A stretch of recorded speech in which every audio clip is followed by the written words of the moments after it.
My name is Rachel, and at 29 years old, I never thought I'd be dealing with family betrayal on this scale. 2 weeks ago, my beloved grandmother Eleanor passed away at 94, leaving behind what we thought were clear instructions about her estate. Yesterday, at the reading of her will, my cousin Marcus blindsided everyone by claiming he was secretly Eleanor's biological grandson through an affair my late father allegedly had with his mother. He presented documents demanding half of Eleanor's $1.2 million estate, including the family lakehouse in Lake George, New York. What Marcus didn't know was why I could barely contain my composure when he made his outrageous claim. If you're reading this and have ever dealt with family drama that involves money, inheritance, and shocking revelations, you'll want to hear how this unfolded. Trust me, the ending will surprise you as much as it did everyone at that law office. Let me start from the beginning. My grandmother Eleanor was the matriarch of our family, a retired school principal who had raised me after my parents died in a car accident when I was 8. She was sharp as a tack until the very end, managing her finances, maintaining her independence, and keeping detailed records of everything.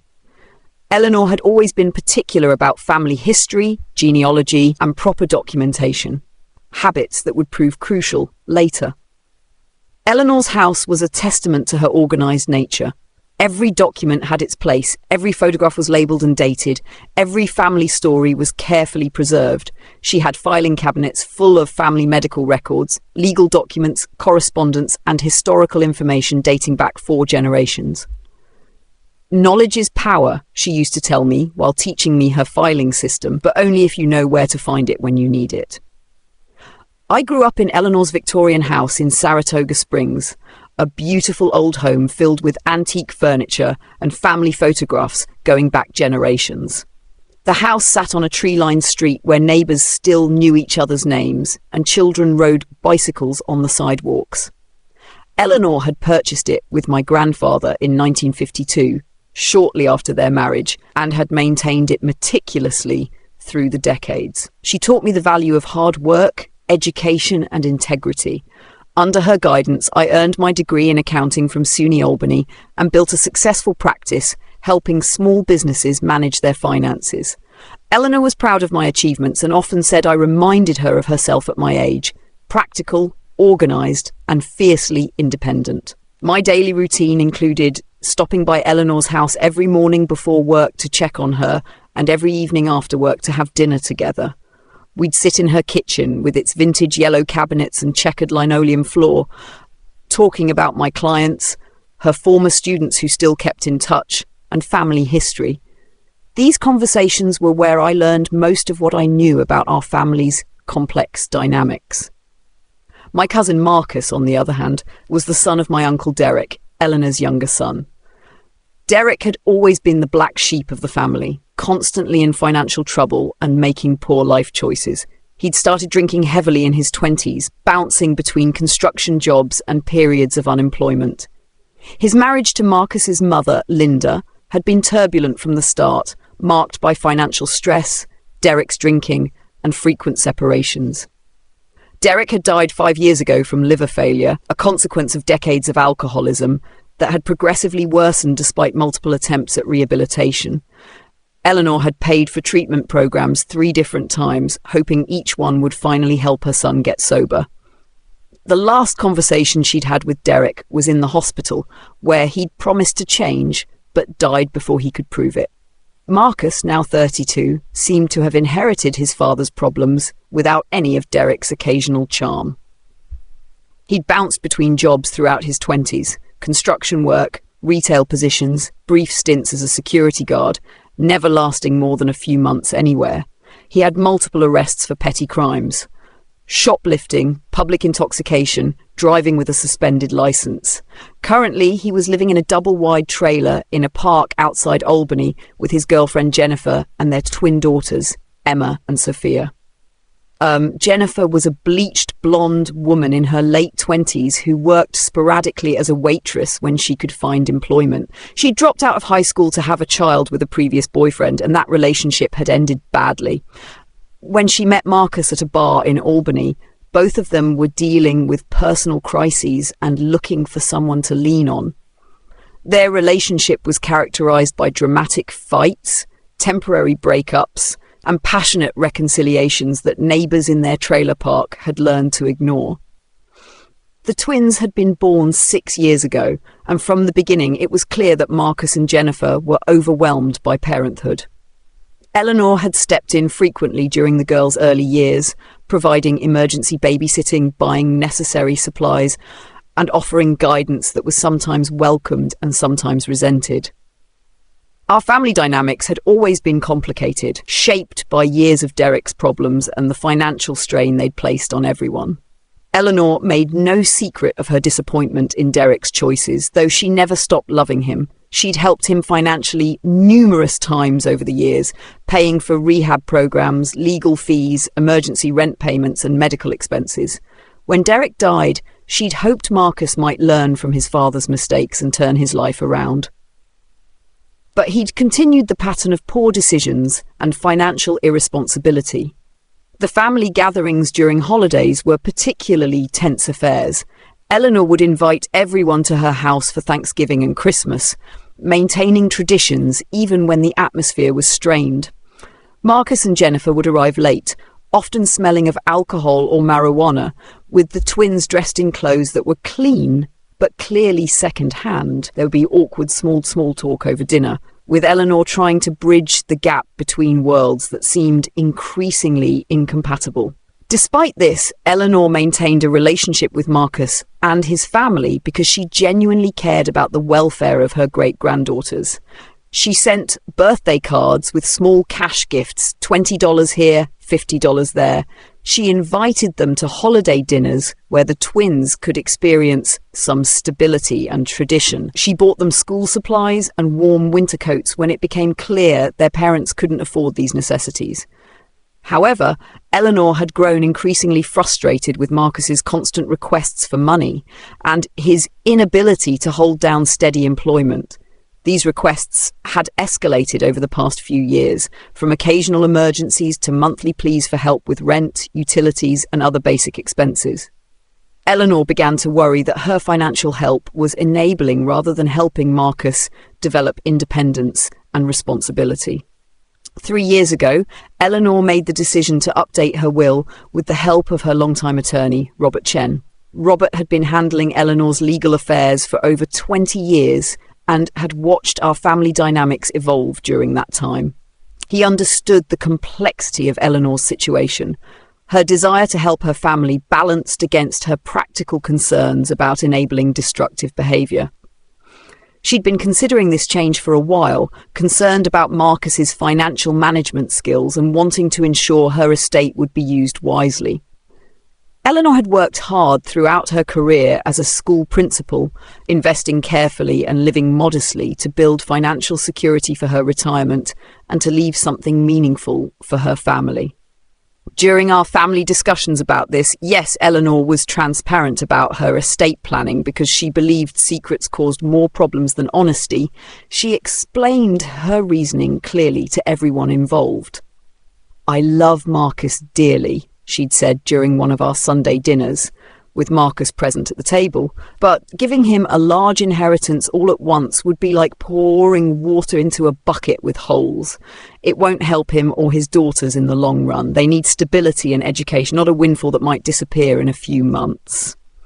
Instead, Eleanor had decided to leave the bulk estate to me, recognizing that I had demonstrated financial responsibility and shared her values about the importance of education and planning for the future. The estate included her house in Saratoga Springs, valued at approximately $400,000, a portfolio of investments and savings accounts totaling about $600,000, the family lakehouse in Lake George worth approximately $200,000, and various personal property including antique furniture, jewelry, and family heirlooms.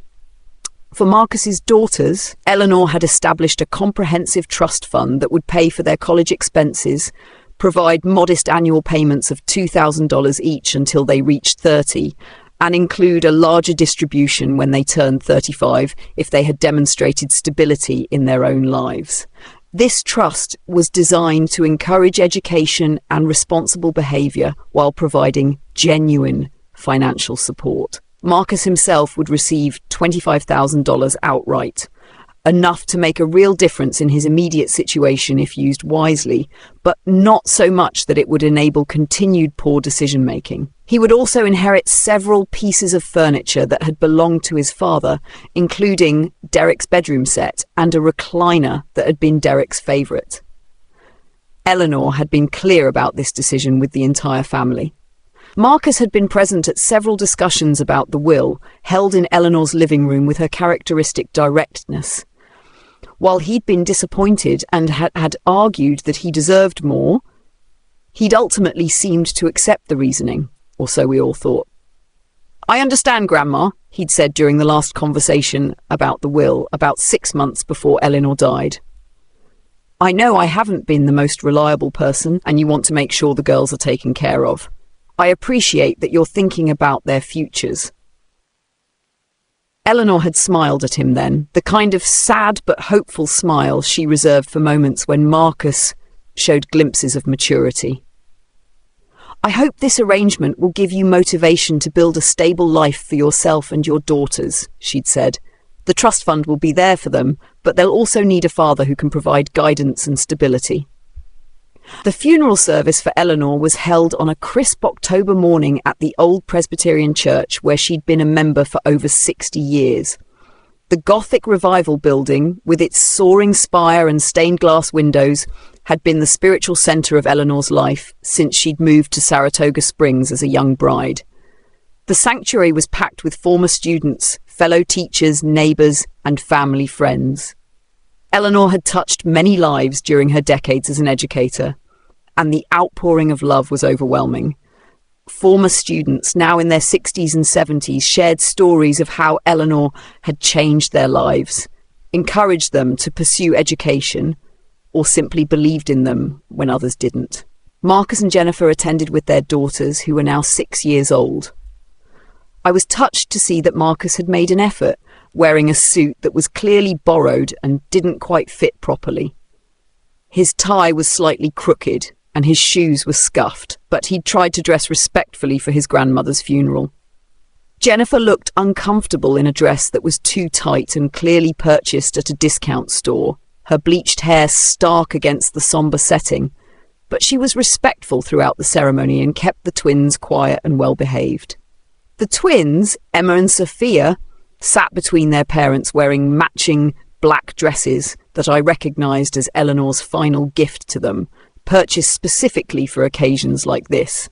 Even at 6 years old, they seemed to understand the gravity of the situation, though Emma kept asking in whispers when they would see great-grandma Ellie again. During the service, several people spoke about Eleanor's impact on their lives. Her former colleague, Mrs. Patterson, talked about Eleanor's dedication to ensuring that every child in her school learned to read, regardless of their background or circumstances. A former student, now a successful businessman, credited Eleanor with encouraging him to stay in school when he was ready to drop out. I delivered the main eulogy, talking about Eleanor's role in raising me after my parents' death, her commitment to education and community service, and her belief that knowledge and preparation were gifts we give to those we love. As I spoke about her meticulous record-keeping and her insistence on documentation, I had no idea how prophetic those words would prove to be. During the reception at Eleanor's house afterward, the atmosphere was both sad and celebratory, as people shared memories and stories. Eleanor had always said she wanted her funeral to be a celebration of life rather than a mourning of death, and the gathering in her home felt true to that spirit. Marcus approached me during the reception with what seemed like genuine emotion. His eyes were red-rimmed, whether from tears or other substances, I couldn't tell, but his voice was thick with what appeared to be authentic grief. "I'm really going to miss her," he said, pulling me into an awkward hug that smelled of cigarettes and cheap cologne. "I know I wasn't the grandson she wanted me to be, and I know I disappointed her a lot over the years, but she never gave up on me, even when everyone else did." I hugged him back, feeling my own grief fresh and sharp. "She loved you, Marcus. She always did. That never changed, even when she was frustrated with your choices. I know about the will, he continued quietly, glancing around to make sure we weren't overheard. Grandma explained it all to me months ago.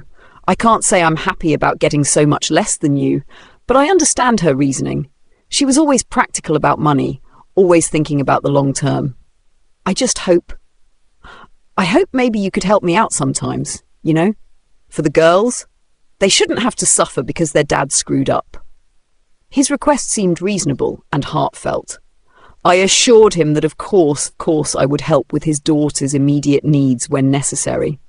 Eleanor had raised me to value family, and despite Marcus's many flaws and poor decisions, those little girls were innocent victims of circumstances beyond their control. We agreed to meet the following week to discuss the practical aspects of settling the estate, coordinating the trust fund for the girls, and figuring out how to handle Eleanor's belongings. I offered to let Marcus and Jennifer choose some additional items from the house that had sentimental value beyond what was specified in the will. That meeting never happened the way we had planned. The will reading was scheduled for the following Tuesday at Robert Chen's law office in downtown Saratoga Springs. The office was located in a restored Victorian building that had been converted to professional suites, maintaining the historic character while providing modern amenities. Robert had been practicing law there for over 30 years, and the walls were lined with legal books, diplomas, and photographs of clients and community events. I arrived a few minutes early, still processing my grief, but feeling grateful for Eleanor's wisdom in planning ahead so thoroughly. Robert greeted me warmly. He'd known me since I was a child and had watched Eleanor raise me with pride and dedication. He'd also helped with the legal aspects of my adoption by Eleanor after my parents died, making our relationship both professional and somewhat paternal. "I'm sorry for your loss, Rachel," he said as he led me to the conference room. "Eleanor was a remarkable woman, and she was so proud of the person you've become. She talked about you constantly, you know." Marcus arrived about 10 minutes later, not alone as I had expected, but accompanied by Jennifer and a man I didn't recognize. Marcus introduced him as our legal advisor, Steve Harrison, a description that immediately made me uncomfortable. Steve Harrison looked nothing like the competent attorneys I'd worked with in my accounting practice. He appeared to be in his 40s, with thinning hair slicked back with too much gel and a mustache that belonged in a different decade. His cheap suit was wrinkled and ill-fitting, his tie was stained with what looked like coffee, and he carried a worn briefcase that had seen better days. His handshake was overly firm, the kind of aggressive grip used by people trying to project authority they don't actually possess. "Mr. Harrison," Robert said politely, though I could see the slight confusion in his expression. I wasn't aware that Marcus had retained legal counsel. This is a straightforward will reading, not typically something that requires representation. "Just making sure my client's interests are protected," Harrison replied, in a voice that was clearly intended to sound authoritative, but came across as somewhat theatrical. Estate law can be complicated, and there are sometimes surprises. Robert began reading Eleanor's will in his methodical way, his voice steady and professional as he had done countless times before. The document was comprehensive and clearly written, reflecting Eleanor's attention to detail and her desire to avoid any confusion or ambiguity. As expected, the bulk of the estate came to me. The house in Saratoga Springs with all its contents except for specifically mentioned items. The investment portfolio that Eleanor had carefully built over decades. The lakehouse in Lake George that had been in our family for 40 years. And various family heirlooms, including jewellery, photographs and furniture. The trust fund for Marcus's daughters was explained in detail, with provisions for educational expenses including college tuition, books and living expenses, as well as modest annual distributions designed to provide security without creating dependency. The trust was structured to encourage responsible behaviour, with larger distributions available if the girls demonstrated stability and good decision-making as adults. Marcus's direct inheritance was the $25,000 cash bequest and several pieces of furniture that had belonged to his father, including items that held sentimental value but weren't necessarily valuable in monetary terms. Robert also read provisions for several small bequests to Eleanor's church, a scholarship fund at her former school, and gifts to longtime friends and neighbours who had been important parts of her life. "Are there any questions about these provisions?" Robert asked when he'd finished reading the complete document. That's when Marcus dropped his bombshell. "Actually, there's something everyone needs to know," he said, standing up with theatrical flair that seemed rehearsed rather than spontaneous. "I've recently discovered some information that changes everything about this inheritance." The room fell silent, except for the ticking of Robert's antique clock on the mantelpiece. I felt the blood drain from my face, not from shock at whatever Marcus was about to claim, but from the sudden realization that this had all been planned in advance.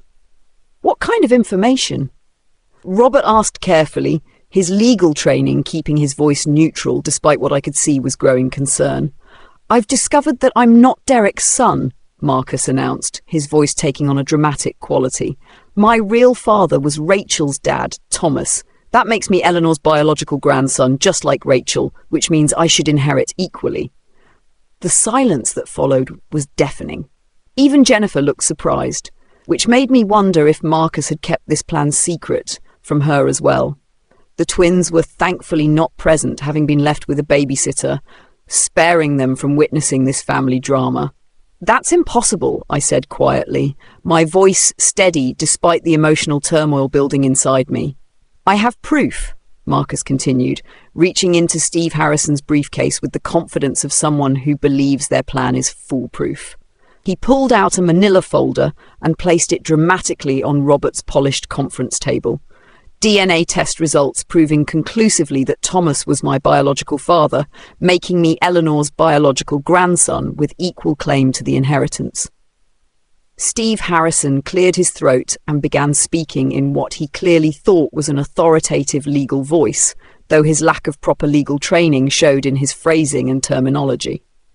"These DNA results conclusively prove paternity," he declared, waving a document that looked official from a distance. "Under New York state inheritance law, biological grandchildren have equal claims to an estate unless they are specifically and explicitly disinherited. Since Marcus was not specifically disinherited as Thomas's son, because no one knew about this relationship, he has a legitimate legal claim to half of the total estate value."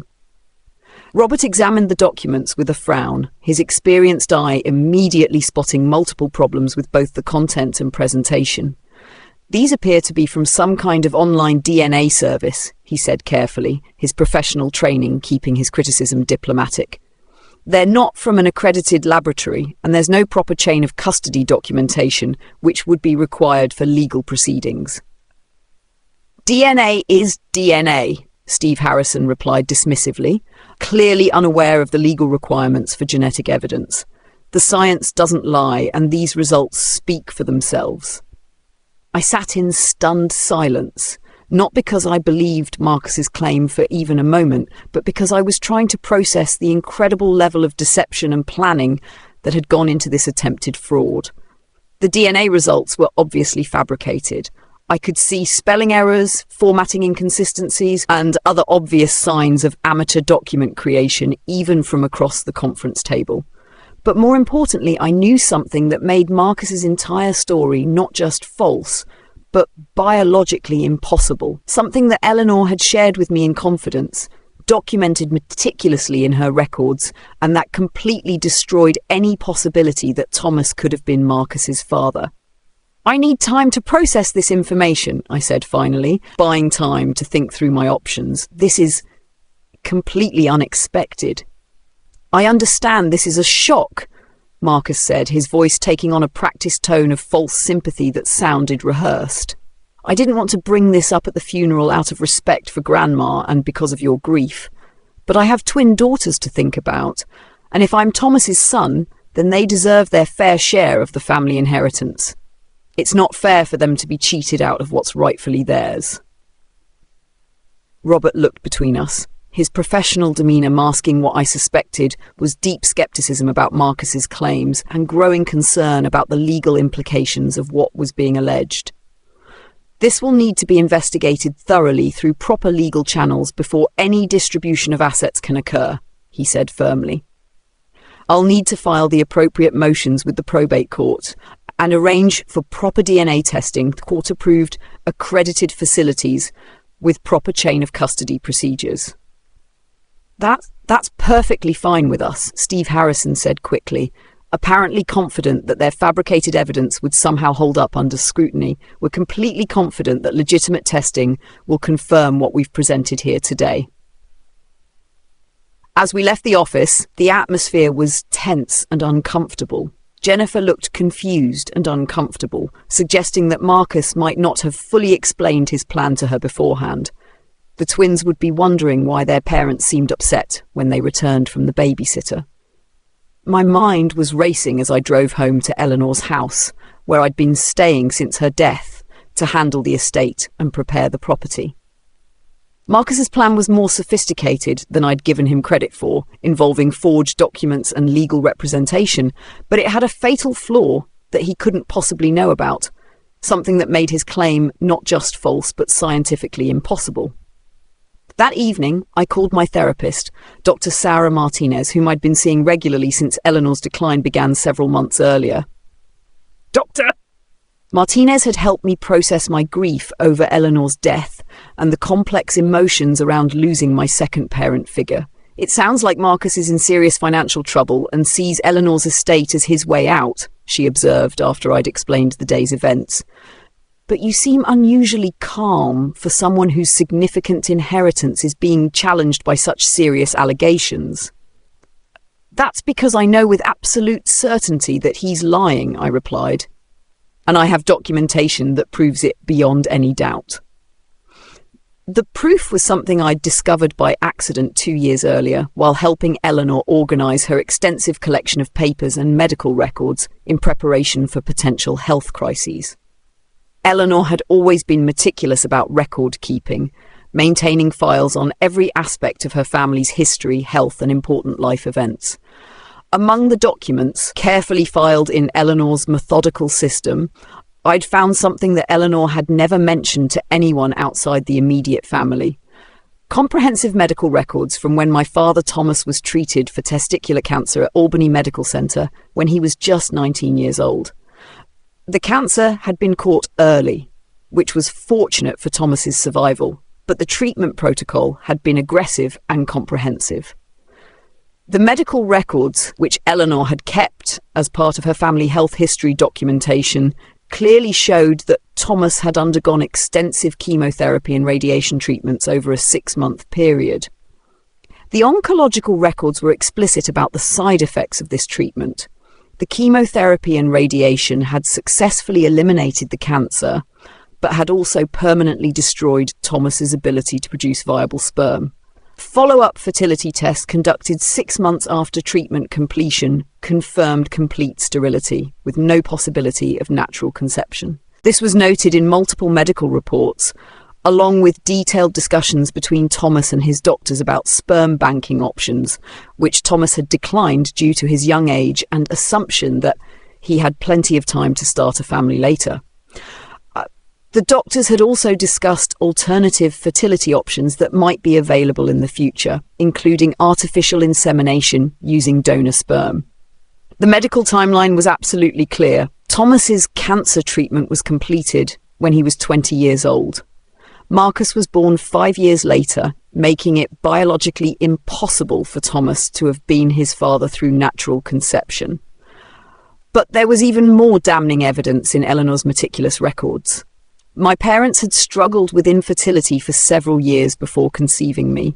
Going through multiple fertility specialists and treatments, they'd been completely open about this struggle with Eleanor, who had been supportive throughout their journey and had even helped pay for some of the expensive fertility treatments. Eventually, my parents had conceived me through in vitro fertilization using donor sperm from a sperm bank. This was documented in medical records that Eleanor had kept, along with correspondence with fertility clinics and insurance companies. My parents had been open about this process with Eleanor because they wanted her to understand the medical history and genetic considerations that might be relevant for my future healthcare.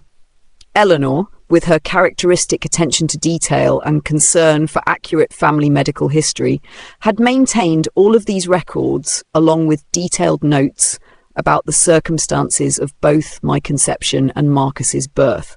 She'd even kept a sealed letter explaining the complete family medical history, including the fertility issues and the circumstances around both my conception and Marcus's actual paternity. According to Eleanor's records, Derek had confided in her years ago about having an affair during his marriage to Linda, which had resulted in Marcus's conception. Linda had known about the affair but had chosen to stay in the marriage, and Derek had taken responsibility for Marcus as his son. Eleanor had kept this information private out of respect for the family and to protect Marcus from the stigma that might have come with knowing about his father's infidelity. But Eleanor, being Eleanor, had documented everything carefully in case the information ever became medically relevant or legally important. She'd maintained copies of relevant medical records, correspondence, and even a confidential DNA test that Derek had done shortly after Marcus's birth to confirm paternity, which had indeed proven that Derek was Marcus's biological father. All of this information was stored in Eleanor's comprehensive filing system, organised by topic and cross-referenced in the way that only a long-time educator could manage. She'd even left me detailed instructions about where to find everything, along with explanations of why each document was important and when it might become relevant. Armed with this knowledge, I knew exactly how to handle Marcus's fraudulent claim, but I also knew I needed to be strategic about my approach. Simply exposing the lie wasn't enough. I needed to understand the full scope of what Marcus was trying to do, who else might be involved, and what his ultimate plan was if his fraud attempt succeeded. The next morning, I called a private investigator recommended by Robert Chen. Maria Santos was a former police detective who had specialised in white-collar crime before starting her own practice focusing on family disputes, inheritance fraud and corporate investigations. Robert had used her services several times over the years and vouched for both her competence and her discretion. I met with Maria that afternoon at a quiet coffee shop in downtown Saratoga Springs, far from any location where we might accidentally encounter Marcus or his associates. The meeting location was chosen specifically to avoid any possibility of being overheard or observed by the wrong people. "What you're describing sounds like a fairly sophisticated fraud scheme," Maria said after I'd explained the situation in detail. The fabricated DNA results, the questionable legal representation, the timing right after Eleanor's death. These all suggest this isn't just desperation or a spur-of-the-moment decision, but a carefully planned deception that's been in the works for some time. Maria had dealt with similar inheritance fraud cases before and recognised the pattern. Desperate family members, often with gambling or substance abuse problems, would sometimes resort to elaborate schemes to try to claim money they believed they were entitled to, even if they had to lie or commit crimes to get it. She agreed to investigate Marcus's current situation, his financial status, his associates including Steve Harrison, and any potential criminal history that might be relevant to his attempted fraud.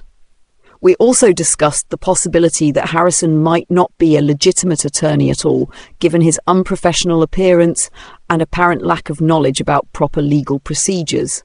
"Give me a week," Maria said, taking detailed notes about everything I'd told her. "I'll find out everything we need to know about what Marcus is really up to, who he's working with, and what his financial situation looks like. If this is as planned as it seems, there are probably other people involved, and there might be additional criminal activity we need to be aware of."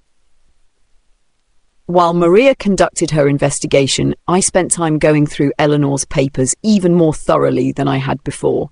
Her filing system was incredibly comprehensive, and I was discovering documents and information I hadn't even known existed. In her characteristically organised way, Eleanor had maintained detailed files on every family member, including comprehensive notes about Marcus's various legal troubles, financial crises, and repeated requests for help over the years. She'd kept copies of correspondence, records of money she'd lent or given to family members, and even notes about conversations and phone calls.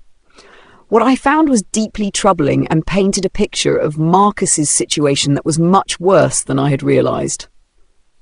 Over the past 2 years, his financial situation had deteriorated dramatically beyond simple unemployment or overspending. He owed money to multiple creditors, had defaulted on several loans, and was facing potential eviction from his trailer. Jennifer had lost her job at a local diner several months earlier and had been unable to find steady employment since then. More concerning was a series of increasingly desperate letters Marcus had written to Eleanor over the past year, begging for financial help and becoming progressively more manipulative in their tone. The early letters had been respectful requests for temporary assistance with specific expenses. But as time went on, they became more demanding and emotionally manipulative. In the most recent letter, dated just 6 weeks before Eleanor's death, Marcus had written, "Grandma, I know you think I'm irresponsible with money, and maybe I have been in the past, but my girls are going to be homeless if you don't help us right now.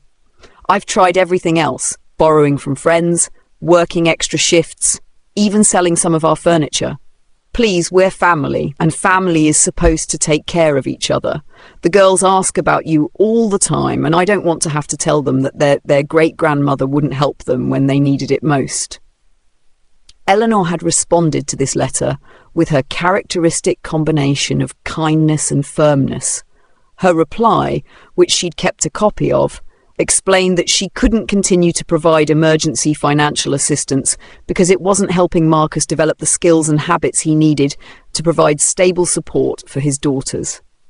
"I love you and the girls more than you know," she'd written, "but the pattern we've fallen into isn't healthy for any of us. Every time I bail you out of a financial crisis, it prevents you from learning to manage money responsibly and plan ahead. The trust fund I've established for Emma and Sophia will ensure they have opportunities for education and a better life, but they also need a father who can provide stability and be a positive role model."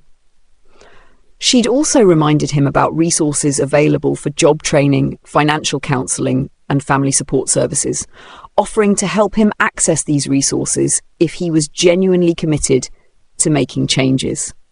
Apparently, that response hadn't been enough for Marcus, and he decided to take matters into his own hands in the most destructive way possible.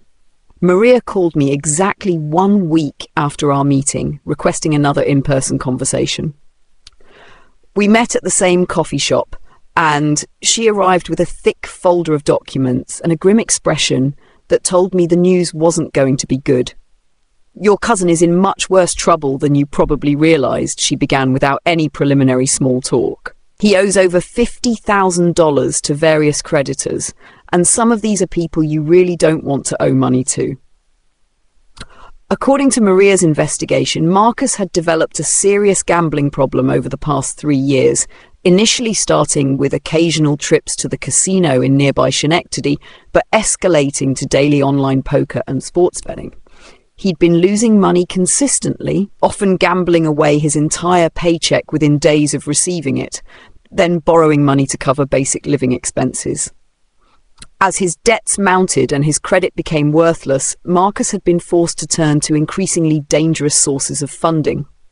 He'd borrowed money from loan sharks and illegal lending operations that operated in the Albany area, organisations with reputations for violence when their loans weren't repaid on schedule. The legal advisor, Steve Harrison, is actually Stephen Harrison, a disbarred attorney who was convicted of fraud 3 years ago and served 18 months in prison, Maria explained. He's currently working as a collections agent for one of the illegal lending operations that Marcus owes money to. This whole inheritance fraud scheme isn't just Marcus trying to get rich, it's his attempt to avoid serious physical harm from creditors who are running out of patience. She showed me copies of threatening messages Marcus had received, demanding payment within 30 days or else face consequences. The timing of these threats coincided perfectly with Eleanor's death and Marcus's sudden claim about paternity. "There's more," Maria continued, opening another folder. "I found evidence that Marcus and Harrison have been researching inheritance fraud techniques online for several months. They joined several forums where people discuss ways to challenge wills, make false paternity claims, and manipulate the probate process. This has been planned since at least last spring. The evidence was overwhelming and painted a picture of premeditated fraud rather than desperate improvisation. Chat logs showed Marcus discussing his plan to prove he was Thomas's son, research into online DNA testing services that could be manipulated or fabricated, and even conversations about how to forge medical documents if needed to support their story. Maria had also uncovered evidence of other inheritance fraud schemes that Harrison had been involved in, suggesting that this was part of a pattern of criminal activity rather than an isolated incident. But Maria had saved the most damning evidence for last. "I obtained Marcus's actual DNA profile through a legitimate testing service," she said, sliding another document across the table. "I compared it to genetic profiles from your family's genealogy research that Eleanor had done through ancestry websites.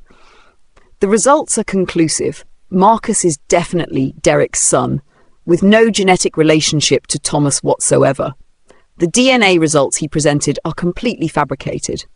With all this evidence in hand, I knew it was time to confront Marcus directly. But first, I wanted to give him one chance to come clean and withdraw his fraudulent claim voluntarily. Despite everything he had done and was attempting to do, those twin daughters of his didn't deserve to suffer because of their father's poor choices and criminal behaviour.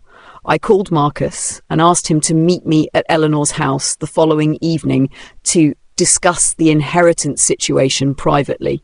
He agreed immediately, probably thinking I was ready to negotiate some kind of settlement that would give him a substantial portion of the estate without going through the courts. He arrived the next evening alone, which surprised me. I'd expected him to bring Jennifer or Steve Harrison for moral support or to help maintain his story. Instead, he seemed nervous and eager to get straight to business, suggesting that the pressure from his creditors was intensifying. "I know this whole thing is really awkward for both of us," he began before I could even invite him to sit down. "I didn't want it to come out this way, and I know it's hard for you to find out that Uncle Thomas wasn't as perfect as everyone thought he was. But the DNA doesn't lie, and my girls deserve what's rightfully theirs as part of this family." "Marcus," I said calmly, gesturing for him to sit in Eleanor's living room, where we'd had so many family conversations over the years, "I need you to know that I've done some research into your paternity claim, and I've discovered some serious problems with the evidence you presented." His face immediately became defensive, and I could see him mentally preparing to argue or deny whatever I was about to say. "What kind of problems? DNA testing is science, Rachel. You can't argue with science or make it go away just because you don't like what it says." I had prepared for this conversation carefully, arranging all the relevant documents in a logical order and thinking through exactly how to present the evidence most effectively. I started by showing him copies of the real DNA analysis Maria had obtained, clearly proving his biological relationship to Derek, with no genetic connection to Thomas whatsoever. "This is from an accredited laboratory with proper chain of custody documentation," I explained. "It conclusively proves you're Derek's son, which we already knew, but more importantly, it shows no genetic relationship between you and Thomas." Marcus stared at the documents, his face cycling rapidly through confusion, anger, and what looked like genuine fear. "That's impossible," he said weakly, though his voice lacked the conviction he'd shown at the law office. "My test results clearly show that Thomas is my father." "Your test results are fabricated," I said gently but firmly. "I also know about Steve Harrison's criminal history, your gambling debts and the threats you've been receiving from creditors. This whole scheme isn't about inheritance. It's about trying to pay off dangerous people before they hurt you." For a moment, Marcus looked like he might continue to deny everything and maintain his story. Then his shoulders slumped, and all the fight seemed to go out of him at once. "How did you find out?" he asked quietly, his voice barely above a whisper. "I hired a private investigator to look into your claims," I replied. "But more importantly, I already knew your paternity claim was impossible because I have Thomas's medical records. He was sterile, Marcus. Cancer treatment when he was 19 made it impossible for him to father children naturally." Marcus stared at me in shock, processing this information and its implications. "You mean?" "I was conceived through IVF using donor sperm," I confirmed. "Eleanor knew all of this, and she kept detailed family medical records. She also knew the truth about your paternity, that Derek had an affair during his marriage which resulted in your birth. She kept it private to protect the family, but she documented everything in case it ever became important." The room fell silent except for the old grandfather clock in Eleanor's hallway, ticking away the seconds as Marcus processed this revelation and realised that his elaborate fraud scheme had been doomed from the start. "So you're not actually her biological granddaughter either," he said finally, a note of desperate hope creeping into his voice as he grasped for some way to salvage his plan. "No, I'm not," I replied calmly. "But that doesn't matter legally or practically. I was legally adopted by Thomas and my mother. Eleanor raised me as her granddaughter from the age of 8. Her will is based on relationships and demonstrated responsibility, not genetics. And even if it were about biology, your fraudulent claim wouldn't change anything about my legal status or inheritance rights." Marcus put his head in his hands, and for the first time since this whole ordeal began, I saw him show what appeared to be genuine remorse and fear rather than calculated manipulation. "I'm so screwed, Rachel," he admitted, his voice muffled by his hands. "These people I owe money to. They're not going to accept that the DNA test was fake or that the inheritance scheme didn't work. They're expecting their money, and they've made it very clear what happens if I don't pay up." "How much do you actually owe?" I asked, though Maria's investigation had already given me a general idea of his debt situation. $47,000, he said, looking up at me with eyes that showed real terror, "and it's growing every day with interest and penalties. They want it all within the next 2 weeks, or..." He trailed off, apparently unwilling to say out loud what the consequences would be. I sat quietly for a moment, thinking about Eleanor and what she would want me to do in this situation. She'd always believed in helping family when possible, but she'd also believed strongly in accountability and natural consequences for poor choices. She'd also been protective of children and would want Marcus's daughters to be safe and cared for regardless of their father's mistakes. "I have a proposition for you," I said finally. "But first, you need to officially and publicly withdraw your claim against the estate. You need to admit that you fabricated the DNA results and attempted inheritance fraud." "And then what?" he asked suspiciously, probably expecting me to simply turn him over to the authorities. "Then I'll help you deal with your debt situation and get your life back on track. But not by just giving you money that you'll gamble away or waste. I'll work directly with your creditors to negotiate payment plans you can actually manage. I'll help you find steady employment through my business contacts. My accounting firm works with dozens of local businesses who need reliable workers, and I'll make sure your daughters have what they need while you get your life together." Marcus looked up at me with something that might have been hope mixed with disbelief. "Why would you do that? After what? After what I just tried to pull on you? After I tried to steal your inheritance and destroy Thomas's reputation?" "Because Eleanor would want me to help those girls, and they need a father who isn't looking over his shoulder or making increasingly desperate decisions that put everyone at risk. But Marcus, this is a one-time offer with strict conditions. If you ever try anything like this again, if you go back to gambling, or if you violate any part of our agreement, the help stops immediately, and I will pursue criminal charges." "What about the inheritance fraud? Are you going to press charges against me?" I considered this question carefully, weighing justice against family obligations and the welfare of Marcus's daughters. "If you withdraw your claim voluntarily, admit publicly that it was fraudulent, and stick to our agreement about getting your life together, then no, I won't press charges against you. But Steve Harrison is a different story. He's committed multiple felonies and victimized other families besides ours. I'm going to make sure the authorities know about his criminal activities." Marcus was quiet for a long time, staring at his hands and presumably weighing his options. Finally, he looked up at me with what appeared to be genuine gratitude and remorse. "I accept your offer," he said quietly. "And Rachel, I'm really sorry, not just about the inheritance fraud, but about everything. I was desperate and scared, but that doesn't excuse what I tried to do to you and to Thomas's memory. Eleanor always said you were the best of our family, and I guess this proves she was right." 2 days later, Marcus met with Robert Chen to officially withdraw his inheritance claim and sign a detailed statement admitting that his DNA evidence had been falsified and that he had attempted to defraud the estate. The statement also included an apology to me and to Thomas's memory for the false allegations. Steve Harrison disappeared from the area immediately after learning that Marcus was withdrawing the claim and cooperating with authorities. Apparently, he decided not to stick around once he realized the fraud had been exposed and that law enforcement would soon be investigating his activities. I worked with Maria Santos to provide comprehensive evidence to the District Attorney's Office about Harrison's role in the inheritance fraud scheme. The evidence we provided also helped prosecutors connect Harrison to several other similar schemes he'd been running throughout the capital region, targeting vulnerable families during their time of grief. Harrison was arrested 3 weeks later on multiple felony charges, including fraud, forgery, practicing law without a license, and conspiracy. The arrest led to the discovery of at least 6 other inheritance fraud cases he'd been involved in over the past 2 years, helping prosecutors build a strong case that would likely result in significant prison time.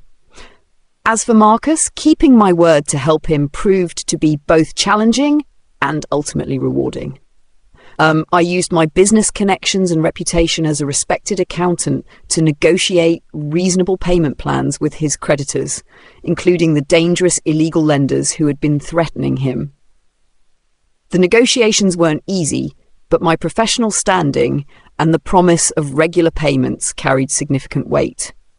Several of the legitimate creditors agreed to reduced settlements and extended payment terms once they understood the situation. Even the illegal lenders were willing to accept structured payments rather than risk the legal exposure that would come from violence or other criminal enforcement methods. I helped Marcus find steady employment as a maintenance worker at a manufacturing plant outside Albany. The job wasn't glamorous, but it offered decent pay, regular hours, and most importantly, comprehensive health insurance for his family. The plant manager was a client of my accounting firm, and his recommendation helped Marcus get hired despite his spotty employment history.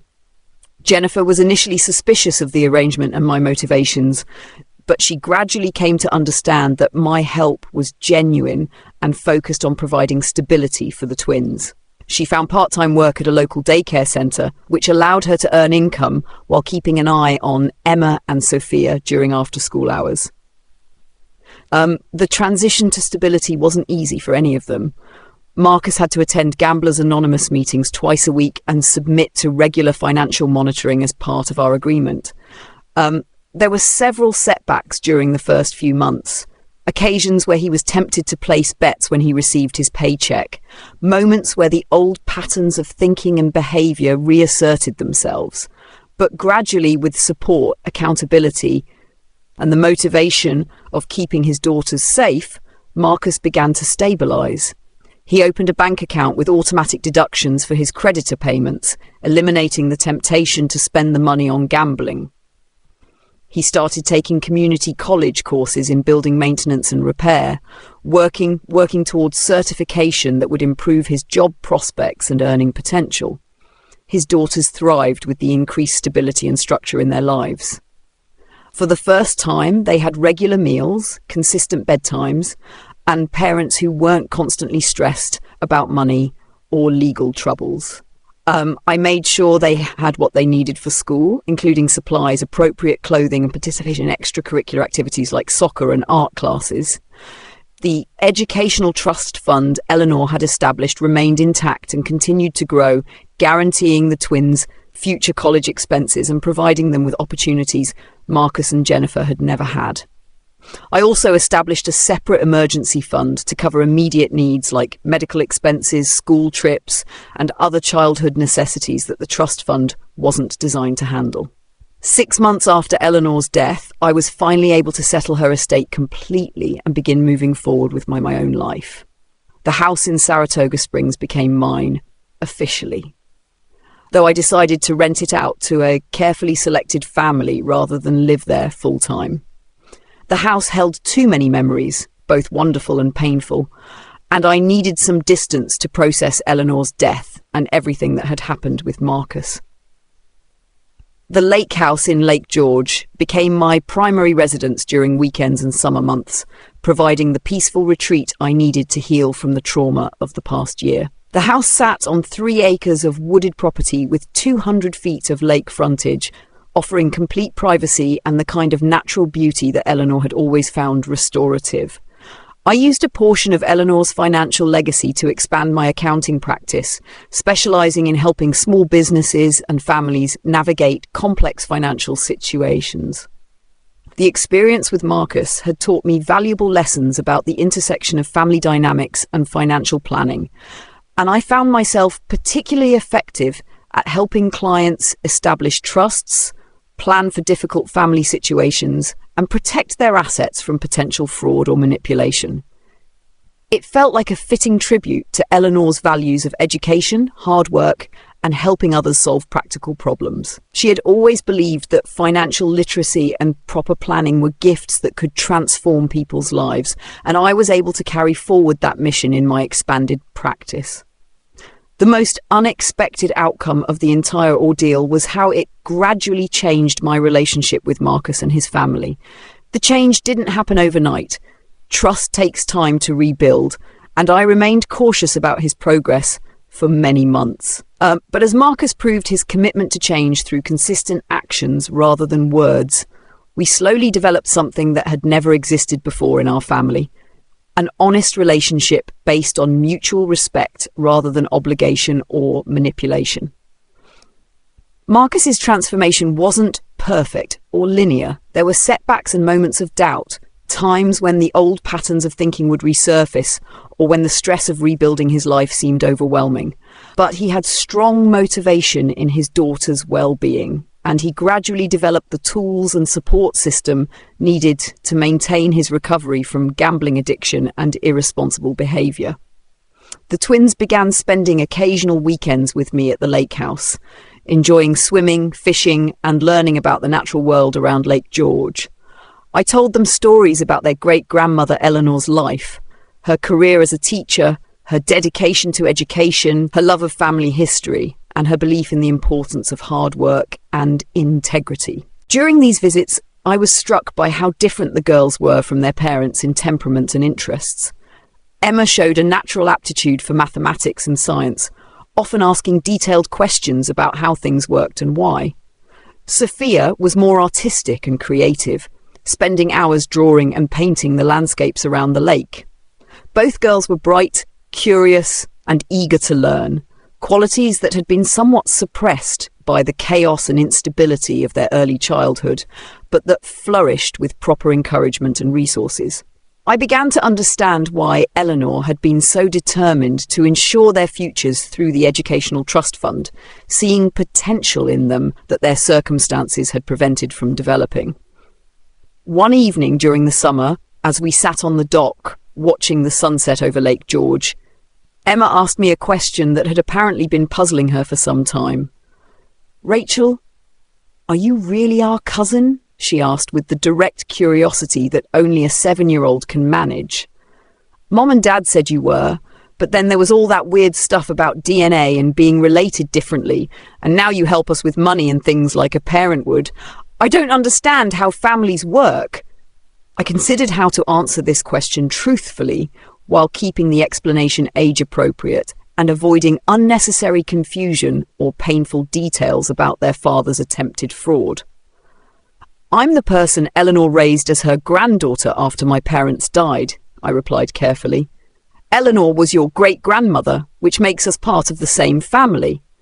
Sometimes families are connected through adoption or marriage, or just through love and caring, not just through genetics. What matters most is that we care about each other and want to help each other be safe and happy. That's what our teacher at school says too, Sophia chimed in from where she was colouring at the picnic table. She says families come in all different kinds of ways, and they're all real families if the people love each other. That's exactly right, I agreed, feeling a surge of affection for both girls and gratitude for teachers who understood the complexity of modern family structures. As I tucked the twins into their beds that night in the lakehouse's guest room, a room I decorated specifically for their visits with bunk beds, colourful quilts and shelves full of books appropriate for their age, I reflected on everything that had changed in my life since Eleanor's death. Marcus's attempted fraud had been a profound betrayal that could have destroyed our family relationships permanently and caused lasting financial and legal damage. But in some strange way, it had also forced truths into the open that had been hidden for too long and had ultimately led to a healthier family dynamic based on honesty rather than secrets. The experience had taught me valuable lessons about the importance of documentation, the need to protect oneself from fraud even within family relationships, and the difference between enabling destructive behaviour and providing genuinely helpful support. I'd learned that compassion didn't require allowing myself to be victimised, and that sometimes the most loving thing you can do is establish firm boundaries and consequences. Eleanor had always said that the most important inheritance she could give me was not money or property, but values and wisdom that would help me navigate life's challenges. Her meticulous record-keeping and preparation had indeed protected me when I was most vulnerable, but more importantly, her example of combining kindness with strength had shown me how to handle the crisis in a way that ultimately helped everyone involved. The following spring, I received an unexpected phone call from Marcus asking if I would be willing to attend his 1-year sobriety anniversary celebration at his Gamblers Anonymous group. The request surprised me. Our relationship had improved significantly, but we still maintained some distance, and I hadn't expected to be included in such a personal milestone. I know it might be weird, he said, his voice showing the nervous uncertainty that had replaced his old manipulative confidence. But you're the reason I was able to get clean and stay clean. If you hadn't offered me a way out when you could have just turned me over to the police, I'd probably be dead by now. The girls and I owe you more than we can ever repay. I attended the meeting, held in the basement of a community centre in Albany, and listened as Marcus spoke to the group about his journey from rock bottom to recovery. He talked openly about the gambling addiction that had nearly destroyed his life, the desperate fraud attempt that could have landed him in prison, and the unexpected second chance that had allowed him to rebuild. A year ago, I was facing threats from loan sharks. I just tried to defraud my own cousin out of her inheritance, and I was looking at potential jail time for fraud and forgery, he told the group. I thought my life was over, and I was terrified about what would happen to my daughters if I got killed or imprisoned. He looked directly at me as he continued. But sometimes, when you think you've burned every bridge and lost every chance, someone appears who's willing to help you find a way forward. Not by enabling your bad choices or pretending they didn't happen, but by offering real support with real accountability. That's what saved my life and gave my daughters the stability they deserved. The other group members applauded, and several approached me afterward to thank me for giving Marcus the support he'd needed to succeed in recovery.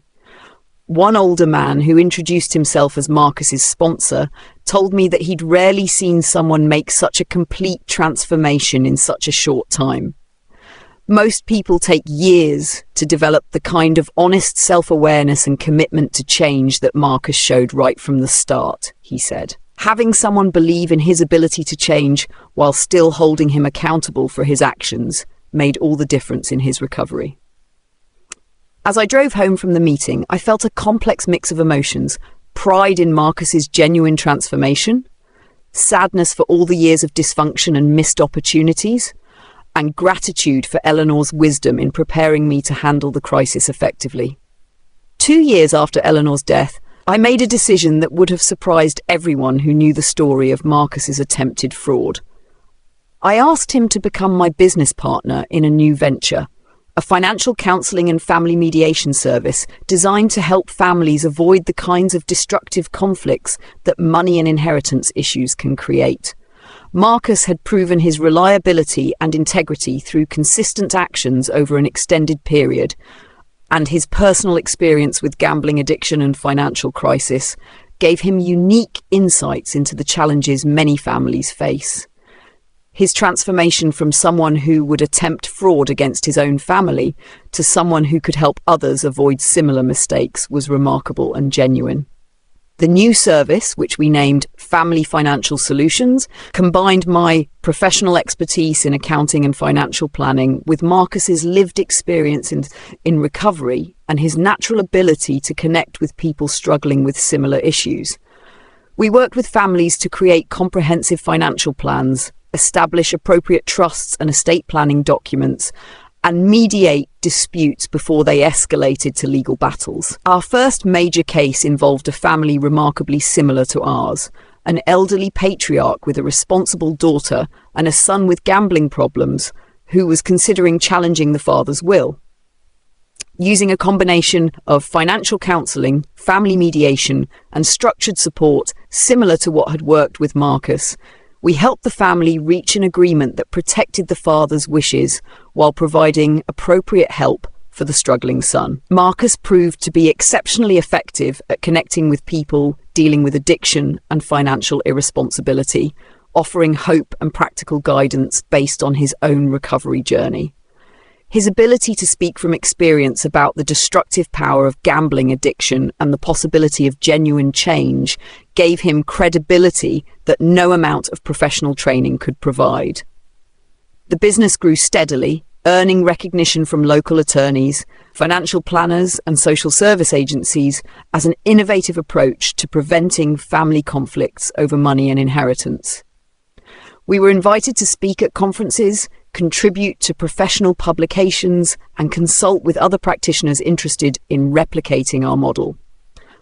3 years after Eleanor's death on what would have been her 97th birthday, Marcus and I held a small ceremony at her grave to honour her memory and acknowledge how her wisdom had ultimately saved our family from destruction. We brought flowers, the purple irises she'd always loved, and spent time reflecting on the lessons she'd taught us about love, accountability, and the importance of preparation. "I wish she could see how things turned out," Marcus said as we stood by her headstone. "I think she'd be proud of what we've built together, even though it started with me trying to steal from you." "She knew," I replied, feeling Eleanor's presence in the warm spring breeze. "She prepared for exactly this kind of situation, and she raised me to respond with both strength and compassion. In some way, everything that happened was part of her plan to help our family heal and grow." The twins, now 9 years old, had grown into confident, curious children who were excelling in school and actively involved in activities like soccer, music lessons, and art classes. Emma had developed a particular interest in science and mathematics, often helping me with basic bookkeeping tasks at the office and asking detailed questions about how businesses operate. Sophia had discovered a talent for creative writing and often composed stories about families overcoming challenges and supporting each other. Both girls understood in age-appropriate terms that their father had made serious mistakes in the past, but had worked hard to change and become a better person.